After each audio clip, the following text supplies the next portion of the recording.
Hey guys, this is Night Flame, and today guys I'll be giving you a review for All New All Different Avengers Annual number 1. This has many different creators collaborating on it. We have G. Willow Wilson, Mahmoud Azrar, Mark Waid, Chip Zdarsky, Natasha Allegri, Zach Gorman, Jay Fosgate, Faith Erin Hicks, and Scott Kurtz.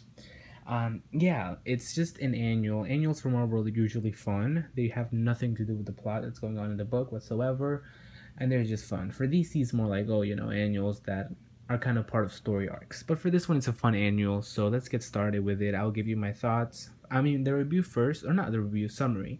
It'll be spoiler filled, so everything in my summary will be spoiler, and then will be my thoughts on the book. So let's get started. So we start off with the first story, and it's the overarching story. I think it's written by Mark Waid, and it's about Miss Marvel coming home from a battle and finding out that there is this, fan fiction about her and Nova and Miles Morales in a love triangle. And she's mad about that. She's like, no, we're completely professional. So she tries to contact the person who wrote that, and she talks to a moderator. And she's like, I want that thing to be taken down. So while she's waiting for the other person to answer back, she reads some weird fanfics. And the first one is this really weird one. It's about, the first one. Okay, so this one is written by G. Willow Wilson, so it makes sense. I like that one. So then we get this one, which is called The Once in Future Marvel. It's about a team up between Miss Marvel and Captain Marvel fighting Skrulls. Captain Marvel ends up dying, and she ends up giving Miss Marvel her helmet, which gives her powers. It's just Miss Marvel kind of fighting Skrulls. Then somehow the original Captain Marvel comes back from the dead. He died of cancer, and he is very sexist. Like, he is completely sexist to Ms. Marvel, and he tells her, that to take the helmet off and to give it to him because, he is a male or something. He's very sexist, and Ms. Marvel is very compliant to whatever he says, and he's like, oh, my pretensions name from now on, call me Miss Marvel. So she does. Yeah, it's a funny story, but it's kind of a commentary on all of this. You can see Kamala in the bottom kind of fuming on reading this because this is also sexist. But yeah, at the end, they go together to bake some muffins.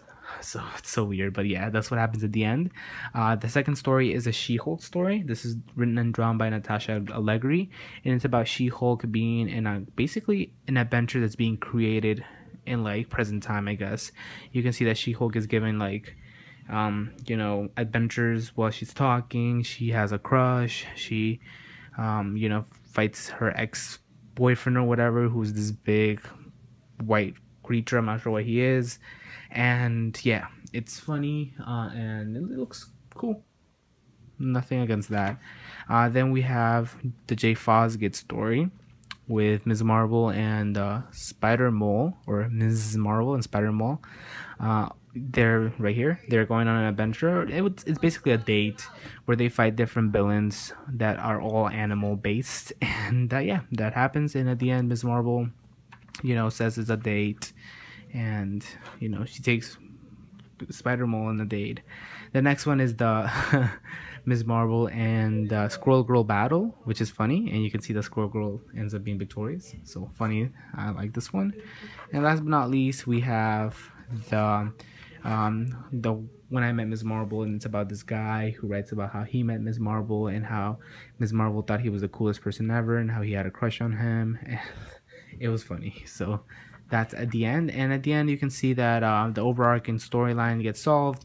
You find out that the person who wrote that love triangle fanfic was none other than Miles Morales, and the moderator is Phil Coulson. So it all comes back, and it shows the Marvel, it shows the Marvel universe and how they were involved in this, and I thought it was pretty funny. It made definitely a lot of sense. So what did I get out of this?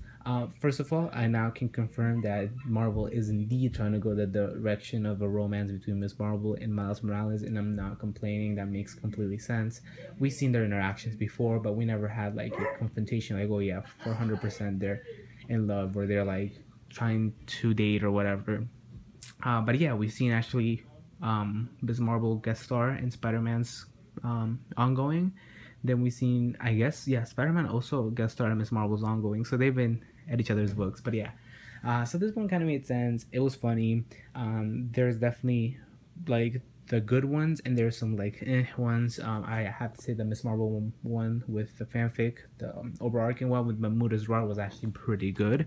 I could have wished. I actually wish that that story was basically almost half of the issue. I hoped that it would be half of the issue, but I was kind of disappointing that it was like a couple pages. But yeah, I also have to say that Mahmoud Ra's art never looked any better. This is just gorgeous, and I believe it's because of the coloring. This is not the usual colorist he collaborates with. He usually has Dave McCaig, and Dave McCaig has a really kind of like different color style, and I think this one suits Mahmoud Ra's better, and I actually like this a little bit more. So this one's good.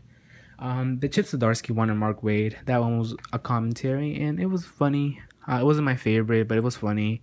The Natasha Allegri one with She-Hulk, that kind of fell out of place because She-Hulk is not in this book, so it's like, okay, makes no sense. But maybe it's just a fanfic that Miss Marvel read.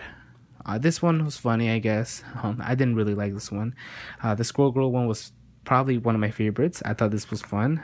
And the Day in the Life of Miss Marvel, I didn't like the art for this one, but even the writing, I think that one has to be my least favorite.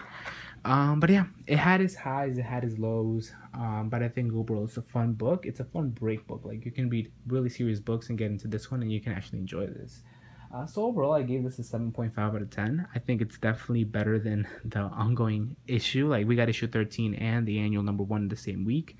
I think this one is the superior one of both. So I recommend you guys to pick this one up. And yeah, let me know what you gave this book if you read it. And thanks for watching, guys. Hope you liked this video. Also subscribe to my channel if you haven't done so. And have a great day, guys. Goodbye.